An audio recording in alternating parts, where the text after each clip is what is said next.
There's no place to escape to. This is the last podcast. On the left. From your grave. That's when the cannibalism started. What was that?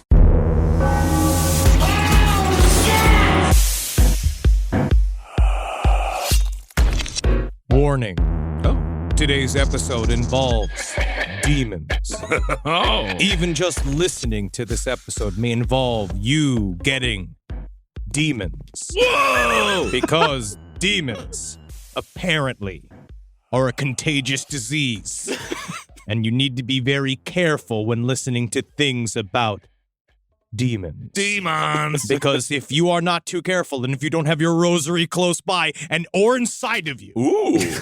a demon might follow you home after listening to this broadcast. Take that rosary out. Have a good time. Welcome to Last Podcast on the Left, everyone. Ben hanging out with Henry and Marcus. Hi. Ooh, today's episode, just in time for the spooky season of Halloween. Demons. We're talking demons. Specifically, we are talking about what took place in a wonderful land. Only the most pure land of Gary, Indiana. Oh, yes. We're discussing the demon house of Gary, Indiana. I just don't understand because every demonologist is so incredibly scared of the thing that they are supposed to be highly trained against defending themselves. That's what they're supposed to be doing. They're supposed to know demons better than anybody else. And they're all like, demons? It's a bad business to be in. And it's like, you are doing it. No one's asked you. There's no legacy. You didn't go to the Harvard of demon school. It's like if the cat daddy was afraid of cats. Well, we just don't know if he is or not. So let's get into it. The demon house of Gary, Indiana. Now, when it comes to stories of legitimate hauntings, there's certainly been a dearth of credible accounts in recent years. Well, one might think that cell phone videos and photos should have given us more proof of the paranormal. Proof is still in short supply. Partly, I think, because of my pet electricity theory. Well, he has a pet theory about electricity. It's not saying that pets are filled with electricity. Absolutely not. No. Well, they are because they're alive, hopefully. Yes. But anyway, we therefore mostly have to depend on stories just as we always have. And when it comes to stories of possession and hauntings in recent years, the best tale by far comes from the troubled industrial city of Gary, Indiana. There has been obviously a number of modern hauntings that we will be covering over the next year or so, but this story really took the imagination of America by storm. It did. Because this is one of those stories that has like what you would call like high-level authoritative discussion of it, right? Like the idea of cops came and saw the demon, and cops were like, I don't go in that house. Don't go in that house. Which is also not good. You're police officers. You should enter a home in Gary, Indiana. There's going to be violence in there. Well, with a warrant. And then, no, anytime, free martial law. It's kind of one of the problems, I think. But also like stuff like there was a child protective services officer who saw some shit. There's a bunch of people that were involved, which gives this story an air of legitimacy that really does. It creeps people out. Well, to push back a little bit on your electricity theory, Marcus, I don't think Gary has electricity. So I am not exactly sure if that would play a factor, again, in the demon house of Gary, Indiana. I'm just talking about in general, because I do believe that the reason why we have not had as many ghost sightings in the last 100 to 150 years is because of electricity in the air. The more electricity there is, the more the ghosts get zapped and get all fucked up. I'm being super clinical here. Super clinical. It's very exact. The ghosts get zapped and they get all fucked up, bro. Guess what, Marcus? You're a demonologist now. Yeah. Because it is the world of the fan fiction of paranormal. And we're carrying around these big electronic batteries everywhere we go. Less ghosts. That's all I'm saying. I just believe that the phenomenon changes shape according to what we believe is the current, like what we kind of achieve is like a godlike hierarchy. And now we view science as the full replacement of God, which is why we see aliens in sci-fi scenarios versus ghosts. Yeah, sounds like you guys are all Neil on deGrasse Tyson. Fuck you. Fuck You this sound shit. pretty stoned to me. You got a demon inside of you? Oh, God dang it. Well, starting in November of 2011, a woman named LaToya Amons claimed that she, her mother, and her 3 children were terrorized by a malevolent force that inhabited the one-story rental home they shared at 3860 Carolina Street. Famously, their tale was told in an extremely sensationalized documentary by Ghost Adventures host Zach Bagans entitled Demon House. But if we're being honest here, the doc is far more about Zach Bagans than it is about the haunting itself. I'm going to defend Zach a little bit. My little brother, he truly believes in this stuff, and he told me that what Zach does is one of the most dangerous things a person can do, truly confronting the devil. Also, you say sensationalized. It's the shoes. Doesn't accoutrements, don't they help? This is what I'm saying. Zach Bagans at least was the OG ghost. He's doing it. So Yeah. he hasn't changed. He hasn't changed his black cargo pants. Nope. His one singular black undershirt that he wears everywhere he goes. Black cap. It's because, again, it allows him to be like, look, I'm a shadow. Exactly. Shadow. He is the Guy Fieri of ghost hunting. Yes. I would say he's more like the Nickelback of ghost hunters, but that's just me. Buddy, whoa. Hey, Nickelback. Guy Fieri. Okay, I'll say butts and seats. the Pearl Jam. Okay, I'll say respectable. I'll say he's the Pearl Jam because it begat Nickelback, it begat Puddle of Mud, it begat You're Stain, correct. it That begat all of these horrible It's true. fucking Begats. bands. Once he goes through the begats of Yes. grunge, then we know the episode is That's- grinding to a halt. The I'm just Marcus gonna- Bible.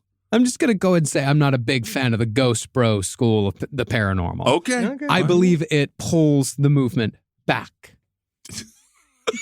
It's so funny because Marcus, because I watch all this shit 24/7. I watch this stuff to go to sleep. And so I'm so used to it. And Marcus never watches it. So he I was hate like, I sent him all this stuff and he was like, Ghost Adventures. And I was like, yes, I watch him. It is Adventures with Ghosts. And then as he was watching, he's just like, these men just yell at these ghosts. And Come I was at me, like, ghost! that's their whole thing. Come It's at the me, vibe. ghost! Well, Like, Zach, what are they he doing? vibes. He vibes with them. It's just a bunch of rock star energy drinks on screen, Buddy, what do you screaming think- at ghosts and pacing What you- around and going. This "Brr, show brr, is brr." a bunch of rock star energy drinks. Well, Kissel is 75% Rockstar Energy drink. You're drinking coffee today. See? Today I am. That's true, but I drink espresso, and Henry, you drink cold brew. There is a nice balance. It's not just Rockstar. Can we just get back to Gary, Indiana? Something I never thought I'd say. But that's the thing, though. As I also, I'll give credit where credit's due. I have no doubt whatsoever that Zach Bagans was indeed sincere with his documentary. And I think he is 100% sincere about the after effects he suffered from making said documentary. I do believe that they believe, and I believe that they saw some weird fucking shit. Oh, that's the closest thing a father could come to accepting his son. I felt almost Wow. like my father being like, so you do this for a living? All right. Yeah, all right. And you're happy? But at the end of the day, the real story is the original haunting, the one suffered by the Amons family. What we're heading into is because Marcus doesn't really appreciate the Ghost Bro school of demonology We've learned. and ghost hunting. He doesn't. But the thing is that what you forget is that if we're not there, then we have to be in the crystals, non-vaccinated medium world. But I mean, of demonology. It does bring together a strange woman from Savannah and a weird Trump supporter from Arkansas. It does create community. It does. And just ask Paul Roberts, demonologist, what it's like and what he has to go through in order to help his clientele to escape from demons. Yes, love. There's many ways to bring a demon into your life. You open up a portal. This portal brings in an entity, a dimensional entity through a portal that may inhabit your home, may inhabit your body, may inhabit your soul. Oh, God. That's right. And then, dang. honestly, in the UB, it gets worse than that. And I received a call from a 19-year-old woman from Arkansas. Rebecca called me and she was terrified. She sounded really, really frightened on the telephone. She said that when she falls asleep, she would have nightmares and a demon.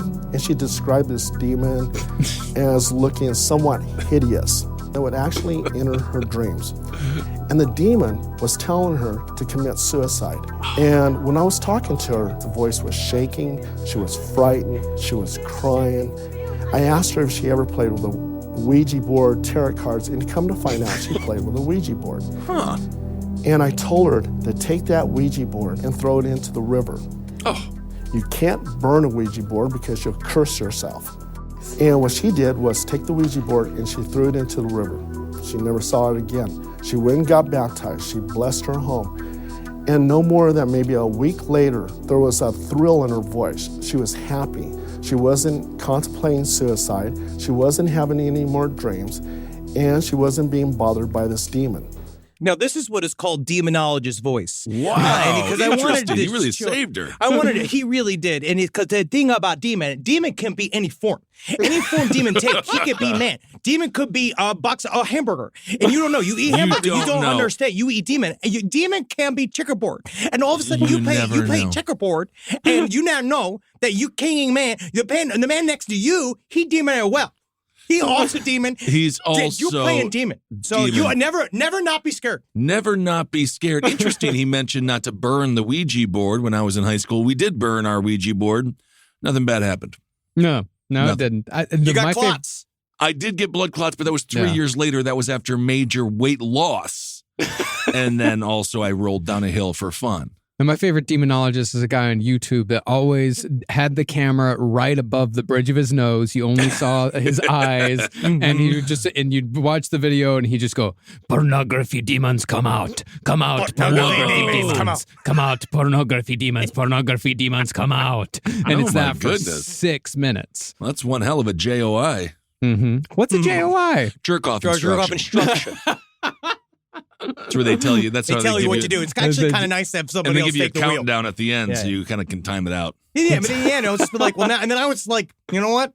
I just come at the top of it. Be like, all right, I'm done. Well, this starts a countdown because now I know she's checked out. No, you got to just go to the end there. Well, back to the house in Gary, Indiana.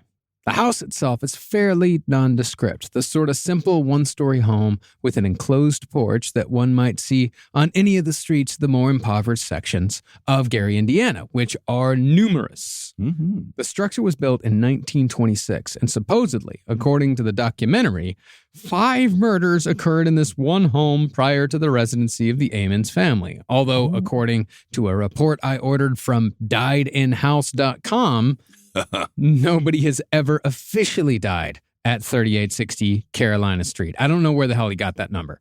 Well, I just feel like at the time, let's say maybe these murders were off the record. Off the record, unofficial deaths. Was it one incident or 5 different incidents? It could have been just one incident. All it takes is a grenade to kill a family. Sure. He just said 5, like 5 murders, and then it sort of moved on from there pretty quickly. Well, it's a big move on, but okay. Mm-hmm. But as far as the supernatural history of the house goes, the problems for the Amons family began in December of 2011 when swarms of large black flies infested the screened-in porch of their home. Supposedly, no matter how many flies the family killed, more would come to replace them. And this is despite the cold winter weather that should have kept away even the first swarm away, much less replacement swarms. Well, we only got flies in our house because the family decided to let me be totally in control of a rabbit that was inside of a wire cage in my bedroom, and it was terrible what I did. Yeah, you killed that rabbit. I didn't kill it specifically. It just died of neglect, and then also the shit itself created a demon-like atmosphere. Yeah, I had Rusty the rabbit. I had a rabbit as well that died from pure and utter neglect. We shouldn't have them. No. It was a life lesson. Never give a child a little pet without someone looking after it. It was actually quite a sad scene in the Benjamin Kissel story. I was about 11 and it went to the cage to feed it, for the first time in a while, and it had died. And then I brought it into the tub and I said, "It's okay, Rusty. You're gonna make it, Rusty." But indeed, it had frozen to death at that time. This is the scariest episode so far that we've ever done. Yeah. I once killed a turtle, not through neglect. I cared too much. I thought it wanted cheese, and I fed it too much cheese, and it ate a lot of cheese. And the turtle didn't know that it shouldn't eat cheese, and just knew that it liked cheese. And and then the turtle died from too much cheese. It's like when I do the bit about how if you feed a penguin linguine, it fucking traps up its guts and fucking kills it. Anyway, back to the flies. The flies were a big part of the story of the most infamous haunted house in American history, the Amityville Horror. Yes. And one of the more memorable scenes from the movie adaptation involved the priest being swarmed with black flies. Get out! Get out! Not the flies! Not the flies! Oh. That's the bees. It's all he tried to. I changed it a up. remix. It's a remix. But from the demonologist perspective, the appearance of these insects are also a sign of Beelzebub, the so-called Lord of the Flies. You know what, though? I've made an official decision, Ben Kissel decision. If the devil did have any control over insects, it would be mosquitoes. Of course. The Behringers of Doom. Mm-hmm. Harbingers. Yeah, whatever. What's a Behringer? I have no fucking clue. Tom Behringer? Tom Harbinger of Doom. Yeah, See? Behringer is a brand of microphone. Oh, that's what I'm looking at. Yeah. Got it. And these swarms of flies, they have long been a part of reported demon infestations even before the Amityville horror. Now, after the flies made their first appearance, the Ammons family began experiencing classic poltergeist activity, the sort of slow burn that we see over and over again when people encounter supposed demonic or intelligent hauntings. It's because the demons are taking hold. No. Oh, they're all learning how to lie together as a family. Oh, that could be interesting. And to that point, it's important to delineate between the sorts of hauntings people experience when it comes to poltergeists. See, a poltergeist, as we've said many times before, that's what's known as an intelligent haunting. While there may not be a specific goal in mind when it comes to the entity behind the disturbance. Entity. Remember, please. Entity. That guy, Okay. that demonologist, the way he said entity, it made me question whether the word entity existed. Or if it was just something. Demon can come anywhere. Demon can be cornflakes. You're having innocent breakfast. You think, oh, angel must be watching over me. Beautiful day. Absolutely. Wonderful time. Have a smoothie. Next thing you know, smoothie is demon. Smoothie is demon. Interesting. Yeah, the entity, they might have a specific goal in mind. You know, like solve my murder or tell my wife I love her, whatever. And like, stop telling me what to do. I'm up to here with your fucking micromanaging. You better listen to that entity. Well, there is certainly an intent to that, and it could be, to put it mildly, bothersome. Mm-hmm. Other hauntings, such as ghostly women walking down staircases night after night at the stroke of 3, those are residual hauntings, and they are, from our scant understanding, repeating visual or auditory imprints left on the physical world. This is what we think. Or is all of this an example of, as we see, especially with the Zach Bagans crew going to this environment, do the actual ghost hunters themselves, with their projections of what they want to see in a home, accidentally create a series of tulpas? Absolutely, completely, and utterly possible. When you're old, you die. And oftentimes we say 3 a.m. is the witching hour. Is it because that's when elderly people get up to go to the bathroom? And That's how when many I of get them died doing that? Much like R.I.P. Mr. Bob Saget. Interesting. Interesting. It's a theory. I like it. So you're saying that hauntings come from the prostate. That's what this is about. I'm This is saying a it's prostate possible. issue. Oh, that would be horrible if you that's purgatory, just having to pee. Oh, it's our reality in fucking 30 years. Dang it. But even in the world of intelligent hauntings, there are many different perspectives as far as what they might be. Some think that the entity or entities behind intelligent hauntings are the disturbed spirits of those who have departed from the living world but do not know that they're dead, i.e., the scenario in the movie Poltergeist. They moved the gravestones, but they didn't remove the bodies. Which is really so stupid. It's cool, though. Yeah, I know, but you didn't move the fucking bodies? What are they going to do with all these bodies? Oh, Lord. happens all the time. I mean, Europe, that's all of Europe. All of Europe is just moving the headstones but not moving the bodies. Most, like, if you go on a ghost tour in Europe, they're like, yep, that road's just a bunch of bodies paved over, and that road's just a bunch of bodies paved over. Yeah, we built our state house on a bunch of dead bodies. See, we had the good sense in America to kill the millions of people that were living here and then throw them into the trash. There you go. That's great, Henry. But when it comes to the Ammons case, most everyone involved believed that the disturbance was decidedly demonic in nature.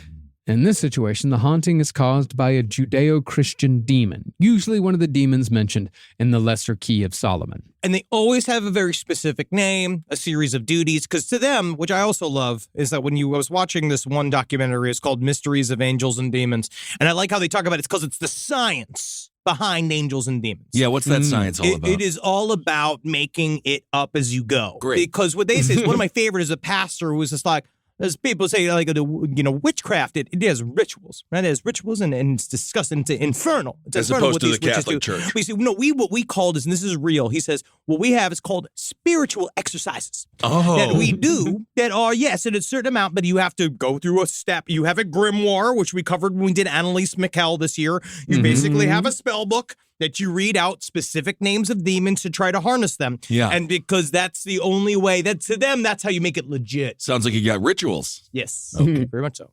Oftentimes, though, from the studies we've done concerning supposed demon hauntings, it's rarely claimed that one demon is responsible. Yeah, man. Nah, dude. It's got to be a bunch. Demons have a lot of friends. A legion of demons is usually involved, and they're all working in concert to make the lives of one family miserable for reasons unknown. It's because they're drug people. That's what they say. It's they're drug people, and a lot of times it's because they told them they need psychological medication, and they don't. Because they say that what it is that your sadness just makes you vulnerable to demons. Oh, intriguing indeed. It does seem like a really fun thing to do, to gang stalk a family as a demon with other demon buddies. Yeah, I mean, that's awesome. As a group, I played a demon. I remember. It was a blast. You just go and you and all your cronies get to just hassle with just one low-income family. I mean, many times you were just a urinal. Yes, that was the bit on the show. Yeah, how many times did you act as a urinal in that show? Probably 5 times. Yeah. And then you just get used to it. You just don't really care anymore. It just becomes a part of your life, and you just keep rolling on. And those were the best days of my life. Yeah, I always remember my youth. Yeah. Didn't you say that they would allow you to be pissed on, but they wouldn't allow it to be yellow? It couldn't be yellow. Yes. You could be liquid. It could be clear, but you could piss in my eyes. You can piss in my mouth. I drank all that piss. Like, he literally pissed directly into my mouth, and I gargled, and then we had to cut the whole thing where they shit in my mouth because they couldn't do that, but it was awesome. Fantastic. Well, in the case of the Amon's house, it was postulated that the trouble came from up to 200 demons. It's the ultimate demons. It's the entire NFL draft of demons. It is. Wow. Concerning widespread misery, though, Zach Bagans half-heartedly suggested in his documentary that perhaps all of the horrible things that have befallen Gary, Indiana over the last few decades have come from the so-called portal to hell that supposedly existed over this one house on Carolina Street. You're going to want to move then? I actually think there is a town, I believe it's in Pennsylvania, that is currently still on fire, correct? It's on fire, yeah. Yes, that seems like a portal to hell to me. Yeah, I think the portal to hell might be stuff like bad capitalism and systemic racism, but I don't know. Maybe I'm incorrect. Portal to hell. Now, that is a massive stretch to say the least. But after hearing the Amon's family story, as well as the testimonies of some of the people who shared these experiences before the fucking Bagans crew barged into the house with all that fucking Red Bull energy, I do believe that this story is compelling. Maybe not demonic, but compelling nonetheless. Now, after the flies, LaToya and her mother, who also lived at the house on Carolina Street, they started hearing strange noises each night when the clock struck midnight. They heard creaking doors and loud footsteps emanating from the basement. At least the loud footsteps were corroborated by many witnesses that seemed to come up individually from people who came in and out of the house afterwards and before, saying, oh, we used to have this problem with phantom footsteps, which is in and of itself very creepy. Yes. Well, thinking that a breeze was possibly causing the door to sway, LaToya locked it, but the creaking sound persisted. And soon, LaToya's mother began seeing the shadowy figure of a man pacing around the living room. And while no man was found, the apparition allegedly left behind large, wet boot prints. Cool. Oh, my. Then came the dogs. Oh, no. I don't like that.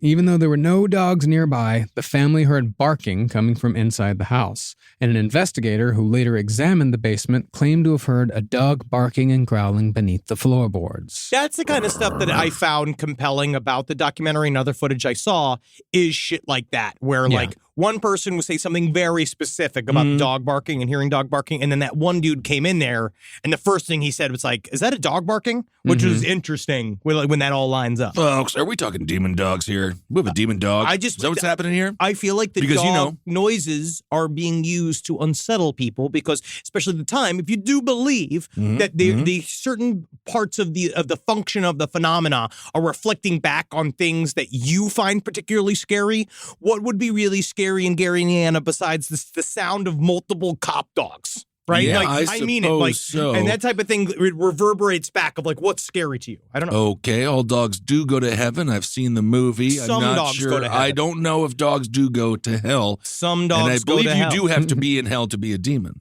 Now, it is important to note that LaToya Ammons was heavily religious and Catholic at that, meaning she was primed and ready to believe that a demon was behind all of her troubles. What we will say, however, is that many of the things that happened to the Ammons family have been happening in poltergeist cases and in supposed possession cases for centuries, meaning that the case does deserve serious investigation, even though serious investigation in the paranormal still seems to be just out of our grasp. It's almost there. I can feel it. Well, because you just asked the Newkirks.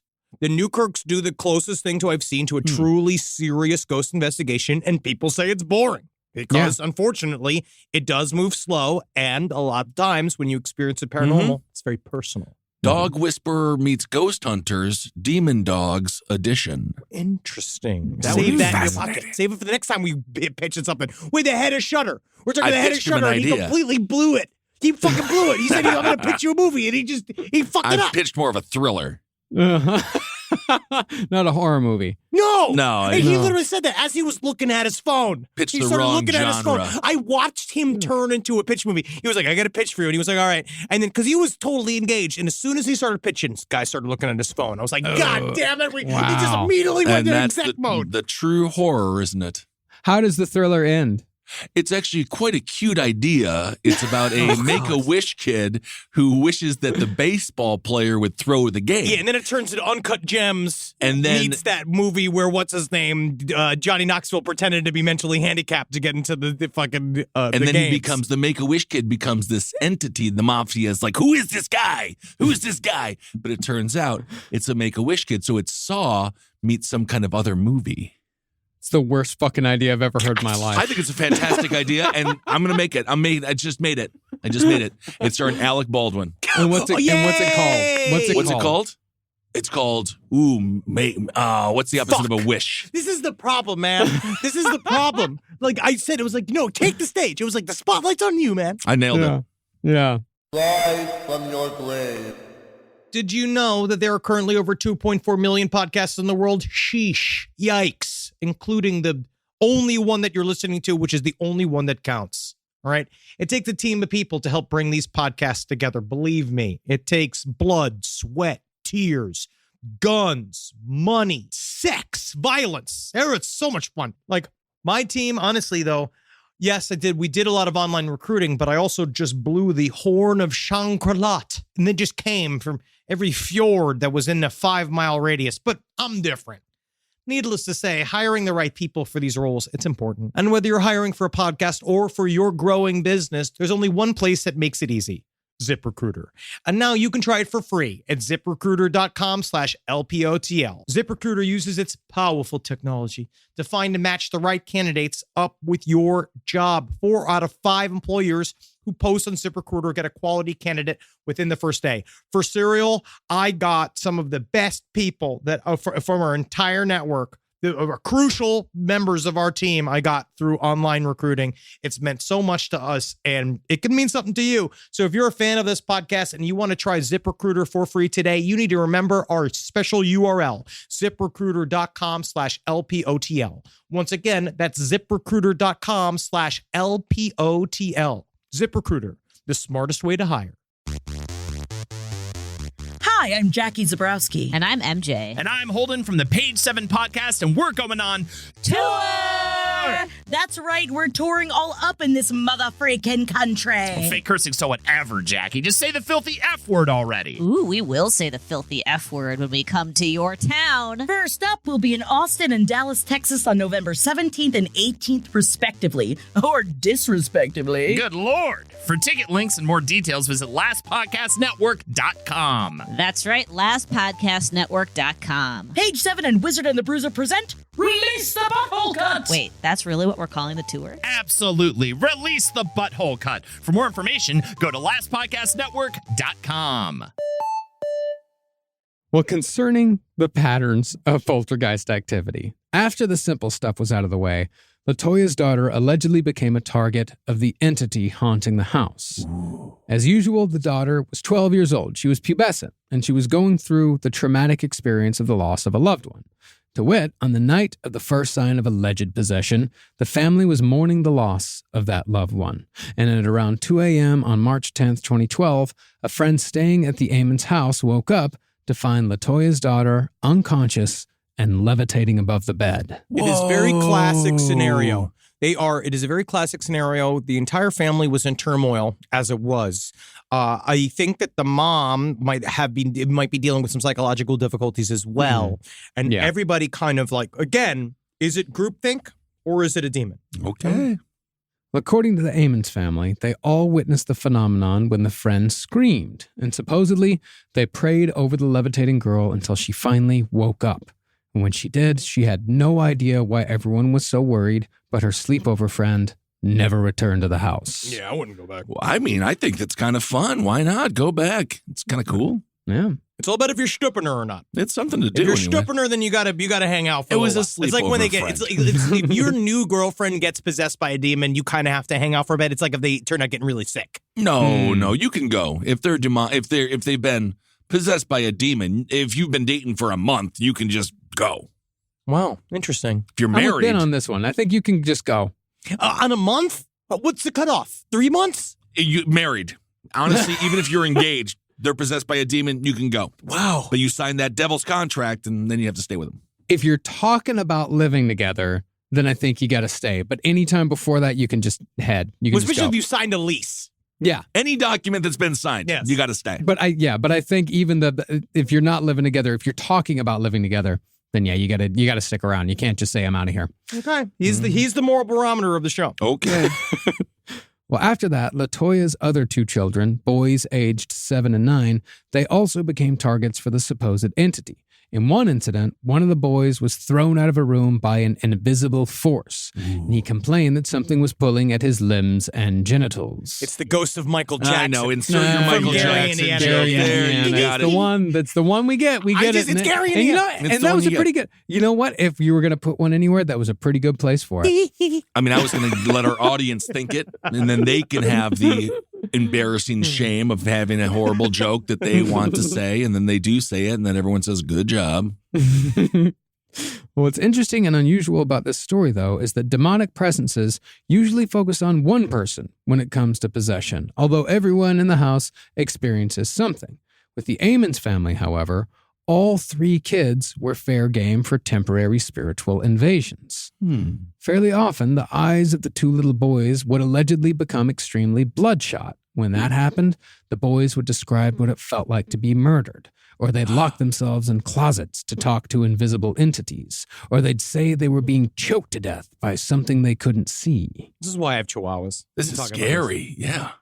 As far as the daughter went, her head was allegedly smashed against her bed's headboard hard enough to require stitches, although another version of that story is that the headboard simply fell, albeit with great force. Do you remember when the sign hit you in the head? Yeah, but that was my fault. Demons. Because the demon, he enter your home and you think, oh, maybe I have bought That's a a vintage sign, record. I have went across town to Manchester, London, and I went and I got myself a record from the store. And I said, oh, how rare, how incredible it is for me to have. And then you show up, we open up record, put it on player, and you expect to have a good time with you and your girlfriend. Turned out a demon. It's a demon. Fantastic. But after putting up with a fair amount of these disturbances, LaToya Amons reached out to 2 local clairvoyants, who quickly surmised that the house was inhabited by over 200 demons. These fucking bitches were ready to go because they're all the women. I know these ladies from my mom's time spent working in a 12-step store. You just 12-step store. If you throw It's a a tiny folding store. chair, you'll hit like 4. That's funny. That's really funny stuff. And I'm just so glad you derailed it. Yeah. You derailed me for it. Anyway, continue on. It's over now. All right. 200 demons. 2 clairvoyants.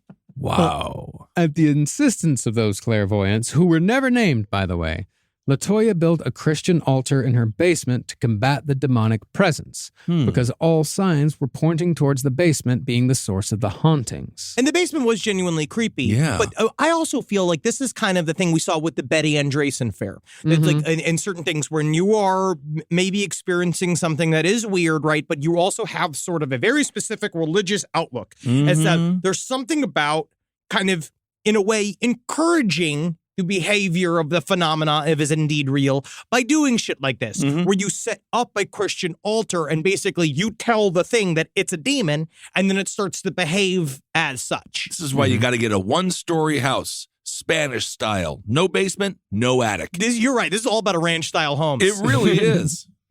Dressed all in white with sheets wrapped around their heads, LaToya and her mother covered an end table with a white cloth and placed a statue of Jesus, Mary, and Joseph next to a Bible open to Psalm 91. Jesus, Mary, Joseph? He's great today. He's fucking great today. He's great. Look at He's him. great. Ruining the show. I'm loving it. I'm loving it. Yeah. Psalm 91, it's basically a bunch of well-meaning and comforting passages about Jesus generally protecting his followers from this, that, and the other. Okay. Yeah, why do you make hair lips, though? Well, who cares? Everyone's beautiful in their own right. Why do you make all this other fucking shit? Why do you make kids with backwards fucking arms and shit? Everyone, it's just He didn't fun. protect everybody. He only No, protects, this is about- You're not understanding at all what it means. This is about protecting This is about protection from the horrible things on earth, like birds. I think it mentions birds. Like Jesus will protect you from birds. Hey, man. All you need is an umbrella. Oh, yes. Now, supposedly, the altar temporarily protected the family for 3 days. But after the third day, the statue was thrown across the basement by the demonic force, and the hauntings quickly restarted just as strong as ever. No.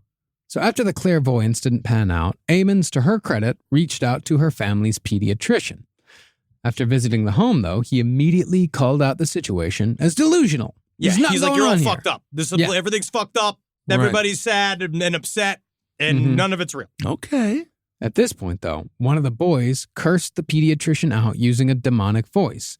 Then the boy was lifted and thrown into a wall when no one else was nearby, supposedly. This did happen in front of their doctor. It happened in front of their doctor, but then he's still like looking at it from a doctor's perspective, as he should. He was like, well, maybe they're having a seizure. Everybody's freaking out. And both boys then passed out, so the pediatrician had his office contact the authorities. And the authorities surprisingly overreacted by sending multiple ambulances and 8 police officers. This, of course, was when the Department of Child Services became involved. See, a neighbor had already reported Ammons to the DCS because she believed that the kids were merely performing for their mother and were acting out to calm LaToya's own delusions stemming from untreated mental illness. That being said, though, it was a DCS worker who witnessed the most incredible display of paranormal activity out of this entire ordeal. And it happened not in the Ammons home, but at the hospital after the pediatrician called emergency services. This is like why we're doing the episode and why people are interested in the case. He gives it some legitimacy. The caseworker, Valerie Washington, brought the 2 boys into an examination room with the children's grandmother, away from the eyes of their mother, LaToya. The 7-year-old started growling at his 9-year-old brother, saying that he planned to kill him and that it was, quote, time to die. Uh-oh. I mean, kids fight. I guess that's a little extreme. Then his eyes rolled back and he bared his teeth at DCS staff, which prompted the other boy to headbutt his brother in the stomach. It took 5 members of the hospital staff to hold down the 7-year-old, but the creepiest part came when the grandmother attempted to pray. Supposedly, and this was witnessed by multiple people, when the grandmother tried grabbing the boy's hands, the child grinned, glided across the floor, and climbed up a wall backwards. No, get out of here. Yeah, man. Stop it all. I don't like what's happening. I think he is inhabited by Michael Jackson. I don't know about all of that. This is I finally absolutely... get to be a boy again. Finally, I don't think he really enjoyed being a child. I think that's part of the trauma that he experienced as well. But wow, so this all happened in a hospital. Yeah, this happened in a hospital. Multiple people said they saw it happen. They saw a child walk backwards up a wall by himself, no one around him. They watched it. He when I say he glided across the floor, it's like the scene in Poltergeist where they take the little girl and she glides across the kitchen. It's like that. Whoa. Yeah. He looked at the fucking nurse and went, doon, doon, doon, doon, doon. Fantastic. Fantastic. Just still trying it again and again and Really again. just... I just hoping that maybe you can hit it. One of the angles might get it. One more time, a little shoehorn in there. Got a nice. That's great humor. Good. By the way, you already had your one, and then No, he's done more. 4 now. It's been 4. This is my life, man. Y'all You do trapped whatever in you here want. with me. I know. dude. We're aware. I'd rather be with this kid in the hospital. It is just wow. The staff, suitably freaked out, they went and got a doctor who asked the boy to do it again. What? Do it again. Do it again. Do it again. Show me. Because now they're good. Like, all right, fucking do it again. Because they were like, this is literally ghost hunting at its purest. All right, do it again. That's not what I would request, but okay.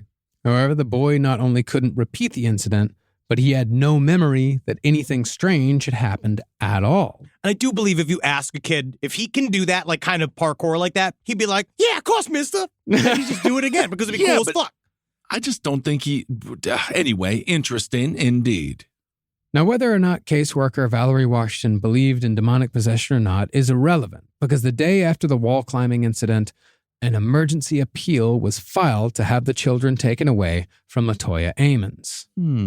Partly, LaToya's children were taken away because this was not the first time she'd been accused of neglectful parenting. Years earlier, in 2009, Ammons was reported because her kids weren't going to school, and it was obvious that all 3 kids were going through some kind of emotional distress. The house was all messed up. There was things were really not well on the inside of the house. But again, is it a chicken and the egg scenario that these things tend to happen in tense home situations? Sure.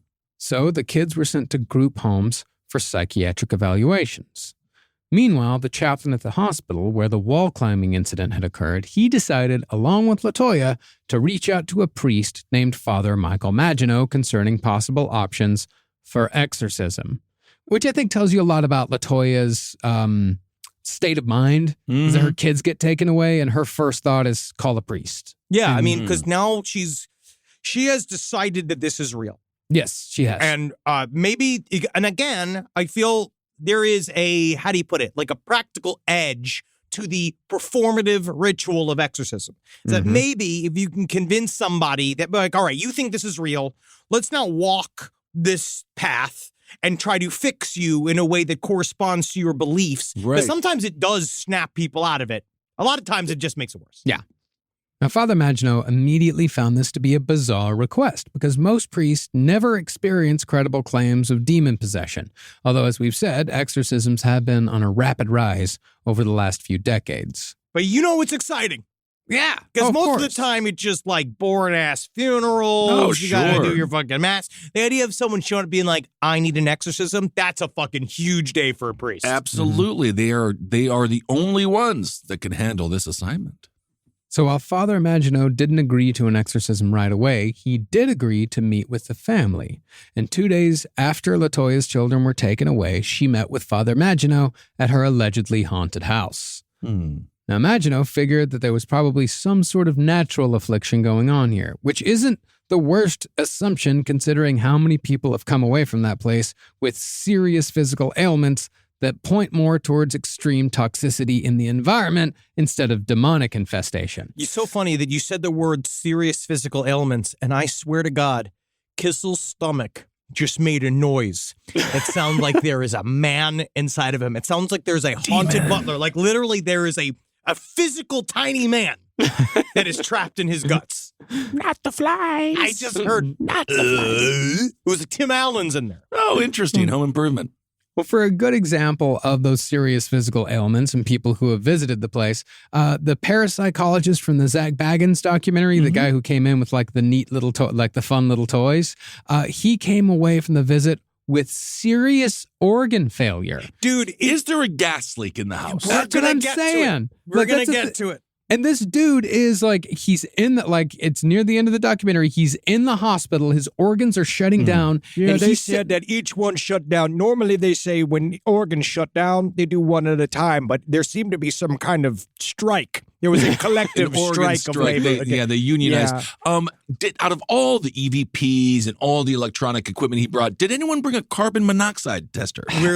That's what we'll get into. But this guy is sitting there. His organs are shutting down, and he's got a smile on his face. He is super jazzed because he's like, a demon attacked me. It's true.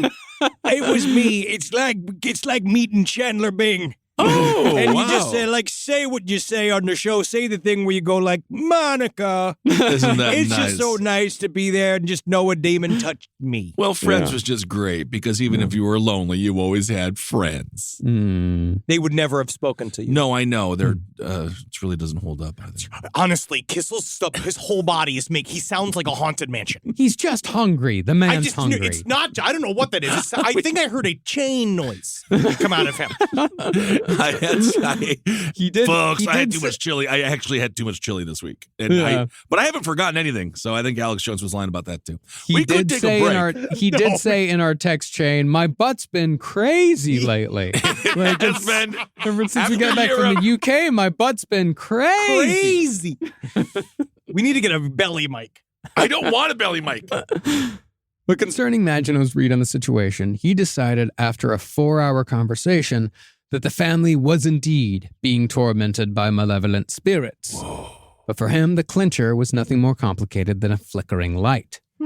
See, he claimed that when he was conducting the interview with LaToya and her mother, a flickering light in the bathroom emitted a continuous noise. Hey, how you doing? Hey. Oh. How you doing? I love that Italian light bulb. Hey, what you guys doing? But when Maginot acknowledged the light and told it to cut it out, the flickering stopped. Sorry about that. The old Dave Coulier. Now, when Father, I was about to say with the Maginot line. That's not right. Now, when Father, actually, I might have to use the restroom. Okay. We're keeping this in. No, we're not. No, we're not keeping that in. An ad break goes here. Rise from your grave. A roast as dark as the night, perfect for fueling the cryptid research and mad ravings required for your podcasting. Don't mind the red eyes. He's just trying to warn you of the bridge. The bridge. Finally, from the caffeine-addled brains of Spring Hill Jack Coffee and Last Podcast on the left, we bring you Mothman's Red Eye Blend. Yes, delicious Panama beans. Go to lastpodcastmerch.com to order yours today. Okay, so we're back from the break. Has the haunted stomach righted itself? I think we're allowed now because I did hear like a thank you and then a flush. Uh-huh. So you send him fine. you send him back to the sewer? God forbid I eat chili. God knows. It's a little too much for my fragile system. Now, when Father Maginot contacted his local bishop to request permission for an exorcism, the request was denied because from what I can tell about Catholic exorcisms, they almost never get approved on the first try. No, you got to really want it. It's like a FOIA. Mm-hmm. Instead, the bishop pretty much blew off the request and half-heartedly told Maginot to just Google it. Google a minor rite. Google a minor rite. See if you can find something that doesn't need church approval and see if maybe that works. I went to the internet and I type in Google, right? But then I look at Google and it's not spelled like it should be. And then all of a sudden I realize it's not Google at all. It's a demon. I've been typing into demon this whole time, and demon told me how to encourage it instead of how to get rid of it. Absolutely. This is a lazy... Google it. Come on. Google it. And so, after Googling it, Maginot held a crucifix up to LaToya's head and said a minor rite of exorcism. This only caused convulsions.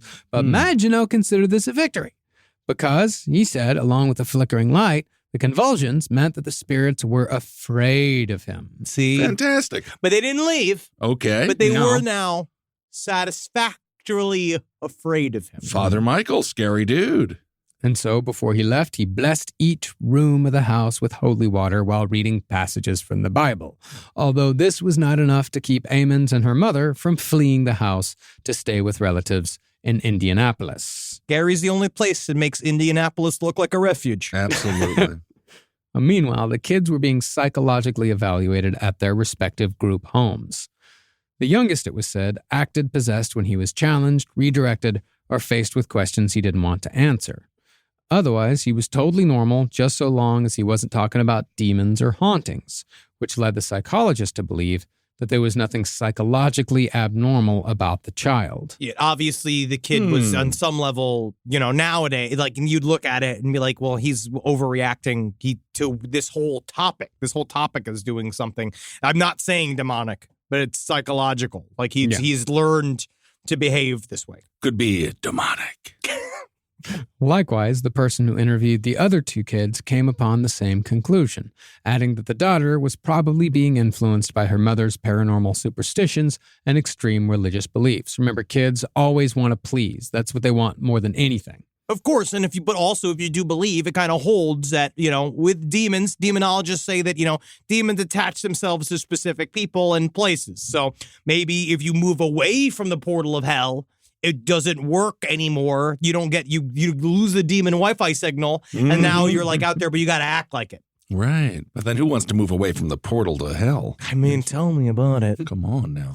But while the psychiatric officials assigned to the case were mostly blaming the mother for these strange events, the DCS worker who allegedly saw the Amon's child walk backwards up the wall returned to the house with 3 police officers to check on the house's livability. Now, included in that cohort was a Gary police captain named Charles Austin, who was very much a believer in the paranormal. Honestly, I'm going to say this is not a quality that I personally want in a high-ranking law enforcement official, because Charles Austin came to staunchly believe in the demonic and specifically the satanic angle of this case. Yeah. It's one of those where again, it's also the thing that quote unquote gives this legitimacy. Because it's an authority figure comes in. Delegitimizes the cop. Yes. Yes. Which legitimizes the haunting. Well, it's just any kind of, like, when cops start talking about satanic cults and satanic then worship, you're like, it's obvious they're a very dangerous human being. However, concerning supposed satanic rituals, I can see how someone who's already primed to believe in this sort of thing might be persuaded by the house on Carolina Street, particularly considering what they found in the basement. See, the basement of the home was totally paved over except for one small area under the stairs. That was nothing more than loose dirt. That's what Marcus would be. Ooh, that's where he would love to sleep. Marcus' room. Yeah, that's his bed. What happened? What's down there? Well, Father Maginot, who'd also come along, he began insisting, hey, there could be a body buried under There the dirt. could be a body. And That's all what the I'm cops thinking. were like, yeah! So we got a detective, we got a priest, and they walk into a haunted house, finish the joke. Yep. Yeah. They all have sex with each other. Oh. While all the children watch. Interesting. Fantastic. And he kept sitting back there and he kept saying, hey, you should dig up that thing. You should dig up that thing. Dig it up. There's Why a dirt not? over there. You should dig it up. There's probably a body in there, man. Dig it up. Dig that Dig shit it up. up.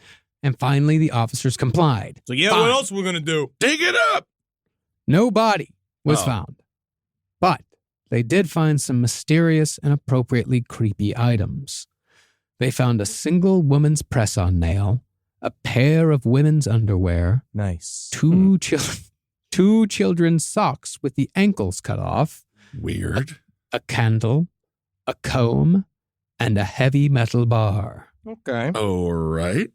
Now, of course, Father Maginot immediately jumped to the conclusion that one of the previous tenants of the house had been a necromancer who was performing rituals to communicate with and raise the dead. Absolutely. I mean, that's the only logical A conclusion. necromancer is like, how do you say? He hosts a party, right? And he has many different hors d'oeuvres. They're hors d'oeuvre that you get, and it's like got the little spinach pie. You see spinach pie, and the demon, he turned out, you thought you bought hors d'oeuvre. A demon. It is There demon you and go. necromancer. He served demon. He is a demon. And Captain Austin immediately agreed, adding that the house was a straight-up portal to hell. Yep, that's it. Done. Case solved. Absolutely. But on the other hand, when pictures were taken and audio recordings were made during that search, ghostly silhouettes and weird cloudy marks populated the pictures. And the recording captured a voice softly whispering, hey, Been trying to meet you. Whoa, interesting. I'll meet you, demon. Yeah. Oh, must be the devil. Devil.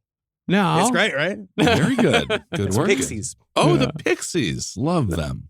Now, Captain Austin was fully convinced because he had said his police radio emitted strange noises and stopped working in front of the Carolina Street house. Yeah, I kept on getting these calls for like emergencies, like there was accidents and these fights, like strange noises. Like, don't you understand? I am trying to dig into a portal to hell. Homicide. They said homicide. I was like, what a strange noise. What's that word? And one of the seats on his police car started moving back and forth uncontrollably when it was parked nearby the house. Yep.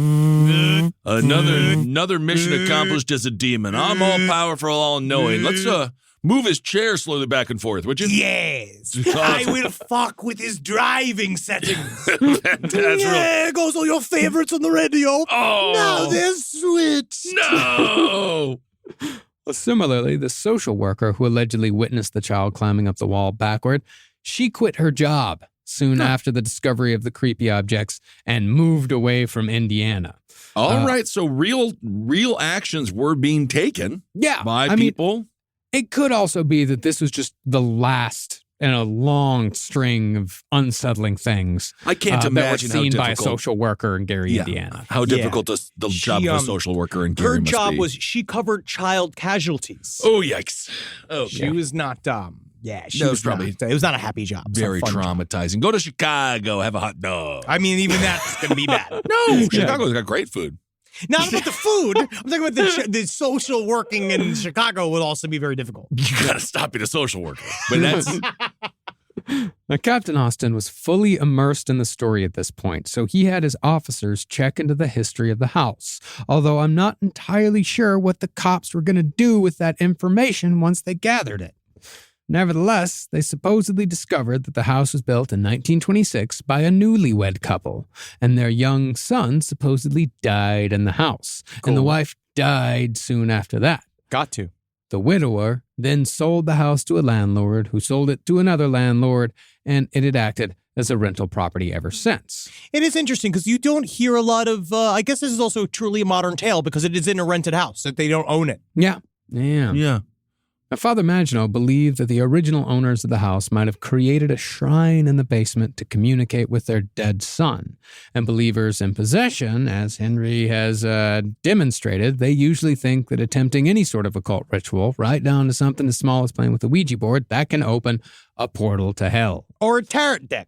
Or you get some kind of, you got a seeing ball. You know, you ever seeing ball and then you show up and it turns out it's a baseball? And you're like, I don't see anything in baseball, but it turns out baseball's demon. Just to give a little context of Gary here, baseball is demon. I do believe that it topped the homicide rates for Indiana. Yeah, man. And they said nearly half of Gary's homicides in 2010 were unsolved. I'm just happy that this case is being worked on. Because that's the most important thing. When half of the homicides are unsolved, is it a demon? I mean, it's so much easier to have it be demons than systemic, deep-rooted It's the only issues. thing where I'm totally with Marcus.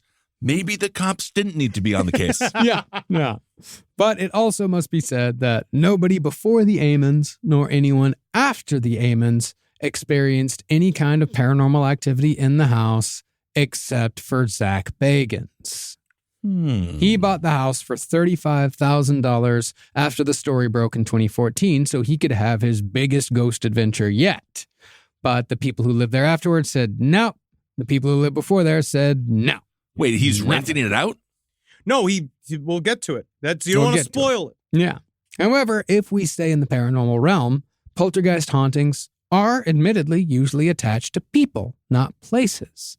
So just because nobody before or after, aside from Baggins and his crew, experienced nothing, that doesn't mean that nothing has ever happened there. Also, I do think it is scenario meets right person. It's one of those things where there is a bit of a kismet about it. Again, if you fully believe, which I do sometimes traffic into that world, is that it's all about who shows up. That's what makes a paranormal situation. Absolutely. Mm-hmm. Is that why you've never seen anything besides the orb and that thing that you think was an orb in the Edinburgh Cemetery? Well, but I it saw wasn't? a picture. I took a picture of an orb. Yeah, I which saw was it. a thing. But then also, I saw a thing. But yes, maybe it's because I do believe there's Now another you've seen show. 2 orbs now. There's a thing I'm watching. I'm right here. Yeah, those are your movies. Yeah, nice. I also been watching a show called 28 Days Haunted, which is not, it's fine. Our buddy Aaron Sager runs it. It's great. Of course. But it's like, it's deep in the demonologist medium territory. But I do think that there's something, like, when I was watching Demon House, I kind of was like, man, they should, like, move in and act like you're living there. Like, don't bust it open with cameras and shit yet. Like, move in and, like, put your clothes in the drawer, make food for yourself, like be in the environment, because I think that's where it starts to subtly encroach into your life. Okay. Maybe they didn't have the time. They had to shoot. They had to shoot. Yes.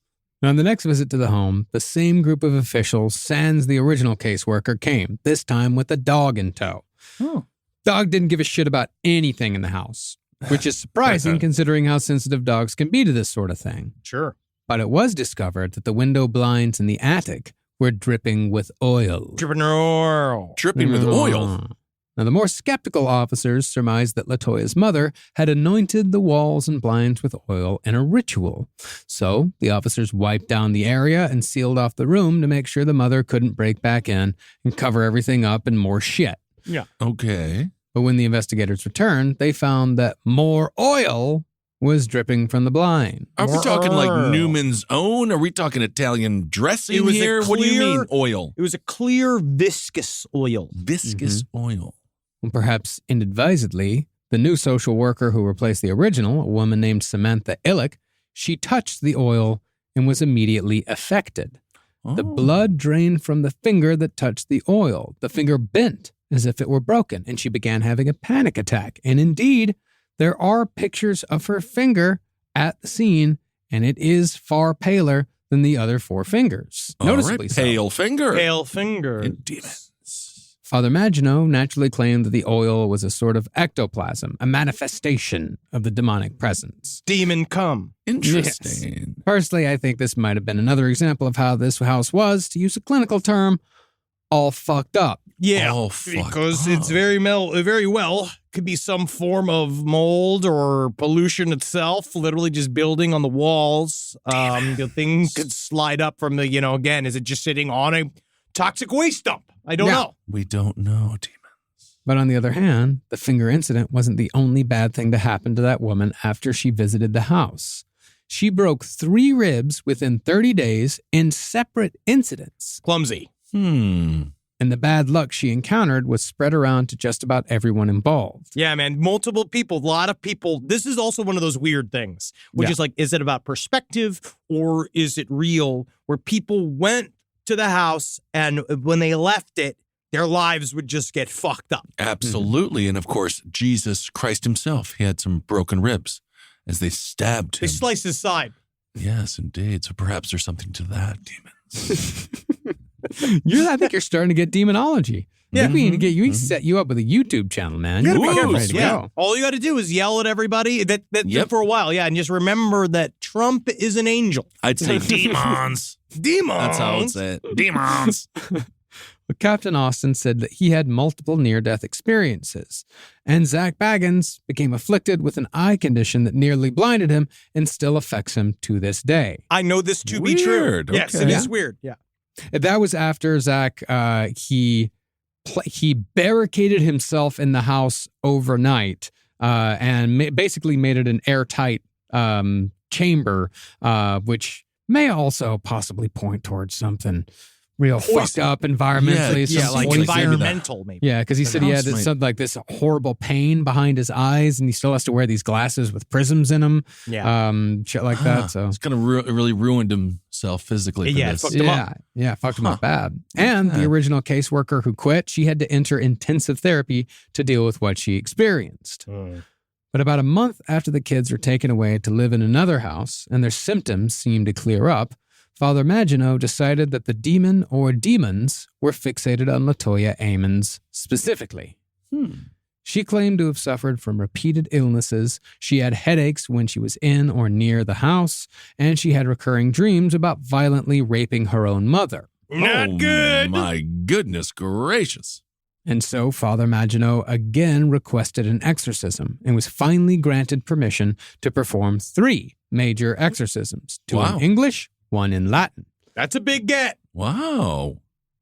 These 3 rites were spread out over a month, and Father Maginot noted that the demon name that evoked the strongest response from LaToya was Beelzebub, the Lord of the Flies. Beelzebub. Wow. That's one of the big boys. That's a big boy. That's a huge one. That's the one, isn't it? And the thing is that you can't, well, he's the one of the second in command, right, of hell. Who's number 1? Satan. Lucifer. Lucifer, depending on whether or not you think he's a different entity than Satan. Yeah. Because I don't know. Because there's that theological debate that you could fall asleep And what a listening fun to. debate it And is. there's also the concept that what if, again, right, these things lie. So, again, resident demon here, Henry Zabrowski, Gary Bunda, is that how often you show up, and it could be some lesser demon just saying he's Beelzebub. Also, I mean, that's the other thing, too, where it's like, they need to lie, because they always lie. They lie. Always lie. Interesting. But even though Maginot was faced with what demonologists believe is one of the most powerful demons in existence, he claimed to have exorcised LaToya of all the malevolent entities plaguing her. Nice. Yep, he just went back there and went, Kobe! Blew the fucking crucifix into her pussy. The demons ran out of her mouth, and it was just, man, incredible day. Isn't Great that Wednesday. something? Wow, he just did that. He just did all that. He just did it, man. Wow. By November, Ammons had regained custody of her 3 children, and one of the family's caseworkers noted that the family no longer fixated solely on religion or the paranormal to explain or cope with the children's behavioral issues. Yes. That seemed to have relaxed some of it. Okay. The less talk of you are all demon children. That's good. The family then moved to Indianapolis permanently and have not experienced any other hauntings. But after 2 years went by, the Indy Star heard about the haunting and published a story in 2014 that quickly gained nationwide attention. I remember we were briefly obsessed with this story. We showed it at our live show at the Creek. Yes. We showed the news report, the original news report. Well, because it was creepy as fuck. It was the first time, because that original news report was very scary, because it's the first time you saw, like, it was like an anonymous cop being like, yeah, I saw demons and I know the demons are real. And that's just something about like a voice modified person is also extra scary. Half of the homicides unsolved. Hey, man, they're in the microfiche. They're doing all sorts of shit for this, man. Well, nothing else to work on in Gary. Well, as we've said, Zach Baggins bought the house that same year for $35,000. And after making his documentary, he very dramatically decided to tear it down for the good of all mankind. Oh. So unfortunately, the extent of the investigation will forever remain of the ghost bro variety. I did like he did an interview with 2 cops that he was talking to, and they remained anonymous. But one of them's been like, I don't know if you should knock this house down, man, because if that's the portal to hell, what's the house plugging up? That is just fantastic. Half of the homicides unsolved. But it's like, if you knocked on the house, the truth, I was like, if that was the portal to hell, that's Ghostbusters, 2. That's Ghostbusters 2. I'm going to say it's not. Interesting. Yeah, Bit of a I'm just- debunker, I see. I just really, the more I that's think the going little on, man in your butt right now is filling you with lies, and he'll say anything possible for you to wrap up the show so you can continue to go and have diarrhea in your home. And you know what? I'm not going to let you do that. I'm going to go ahead and continue and say that he tore it down in 2016. Remember, the world kind of started going to shit right around 2016. What if it was plugging shit up and then it fucking... And now, that's why everything's been fucked for the last 7 years. It eats 6 the portal years. to hell. 6 It years got because the portal to hell is fucking fucking open, bro. These fucking guys showed Absolutely up and now we're could. fucked. Look at this. totally reasonable. Yeah. Totally reasonable. Well, it was that So David maybe Bowie they dying. could- After David Bowie died, he was fucking plugging it up, and then this was plugging it up. They were plugging up 2 sides of the earth, and now Plugs. it's all fucked. Yeah. Plugs. Well, why did they couldn't put something over it again? What is it there now? You know who needs to? You know who'd fit perfectly in that hole? What? Danny DeVito. Danny DeVito We put him just in there. put his tomato-shaped body into the hole. Oh. He just has to sacrifice himself for the good of He humankind. would. That's just that's the kind of guy he is. Well, all we'll ever have now is the testimony of those who experienced the haunting. However, we actually know relatively little about the details. This should be a 2 or 3 part series. This is a fascinating story. But soon after the story broke, LaToya Ammons sold the rights to the story and has refused to talk to anyone about it any further. And I will advise our listeners to do exactly the same. If you get a chance, if Netflix shows up, with that fucking cargo truck full of money to buy your ghost story. Oh, yeah, that Netflix money that's going around. It used to be. You just take that money. I mean, take some of the rights. Own at least 10%. Always own yours. I don't know. This is a pretty good one-off. Netflix paid $65 million for the story. Bro. And they moved to Indianapolis. Well, I mean, they didn't just go to Miami. $65 million for this? Well, that's the thing. I'm somewhat curious about this because Netflix paid $65 million for the story in a bidding war. So I think somebody bought the story from the Amons. Yes. For probably not that much money. I can almost almost assure you that is what happened. I said a producer showed up, bought them for whatever he could get, and then he flipped it to various companies by putting it in a pitch deck, and the whole time, and he made the money, or they made the money. Yeah. All right. And the movie's in post-production. It's called The Deliverance, and it's directed by the guy who did Precious. Oh. It's got Omar Epps in it. Remember him? Oh, love him. I love Omar. Do you remember when he followed everyone on Twitter? Uh-huh. That was the only good day on that website. Well, it's fun. And that movie's probably going to come out next year. It's in post-production. Yeah, well, there you go. That'll be great. But hopefully, once the movie is released, Latoya Amons, and specifically her children, might open up a little more as to what really happened in Gary, Indiana in 2014. Because while it certainly may be the case that this house simply sits atop a toxic waste area that puts the pipes of Flint, Michigan to shame, it is also possible that something truly paranormal made itself known at 3860 Carolina Street. Cool. Another Halloween tale. And it is almost as scary as the gastrointestinal problems. Benjamin Gizzle. Absolutely. That's the real story today. Okay, everyone. Thank you so much for listening. I again, it's nice to be back in ghost territory. We're going to be doing more of these. This wasn't a ghost, my friend. It was a demon. It was a demon. But it's just so good. It's good to get spooky. Absolutely. We're back in America. Marcus is alive, as you can hear. As you can hear. Kissels. Barely, about 90%, or 70, 80% alive, 70. You're 80% 100% alive. He's 100% alive, 80% hard. I learned that you're never dying. You are dead when you're dead. But you're not. A nurse told me that. Is that a little man inside of you? No, you're not. No one's ever died. You're alive, and then you're dead. What? Wow. But no one's ever died. That's scary. So why do we have that word? Why do we have the word dying if no one has ever died? I don't know, man. A nurse told me that, dude. She was did. just trying to make you feel. She was just trying to No one's get ever you back died. to her You're hotel alive, room. and then Was you're it that dead. same woman when we were in Indianapolis the last time? No, that old cougar? Yeah. No. God, that woman. There was a torrent affair that we witnessed firsthand because they both had wedding rings on, but they weren't with each other's wives. No, or they husbands. were That's slipping Indy on each for other. you, Yep. which we will be inside of soon. Very soon. We got Grand Rapids in Indianapolis on the 18th and the 19th. We are also, want to put it out there, if you are in the Austin or Dallas area, check out the Release the Butthole Cut tour for Page 7 and Wizard and the Bruiser. 11/17 in Austin and Elmos. And that I believe is at the Dallas Theater in Dallas on November 18th. Check it out. I think it's going to be a fun day. Whiz Brew, Page 7, going on tour, trying to make a little bit of money for us. Yeah, It'd be great if they put did them that on the for us. stroll. That would be man. awesome. Release the Butthole Cup, and now I see James Corden, and I'm thinking, really, do we need to see it? I don't want to see his. No. I don't want to see it. He's a mean man. Okay, everyone. He well, is a thank you for- butthole. He ain't got no butthole. He is a butthole. That's what I said. He is a butthole. Demons. That's what I said. But you guys, hope you have a happy Halloween. Because you know what's the best part is that when Halloween's on a Monday, it means Halloween is Friday, Saturday, Sunday, and Monday. Absolutely. So check it out. Go out there. Show your boobies if you're a man or a woman. Show everybody that you're the pumpkin nobody's going to fuck with this fucking year. Absolutely. Have some candy if you want it. Okay, everyone. Really good. Hail yourselves. Hail Satan. Again. Magustalations, everybody. Hail me, man. All right, because Gary Bunda, he's just a cute, lovable demon. That's like, again, new episodes of Your Pretty Face to Go into Hell, cartoon version are on YouTube right now. Fantastic. Go check that out, all right? Because that's the only demon you need to trust. But guess what? Most of the time, we're bumbling halflings, right? Demons. We're demons. We're fun. We're funny. Sure. This show is made possible by listeners like you. Thanks to our ad sponsors, you can support our shows by supporting them. For more shows like the one you just listened to, go to lastpodcastnetwork.com.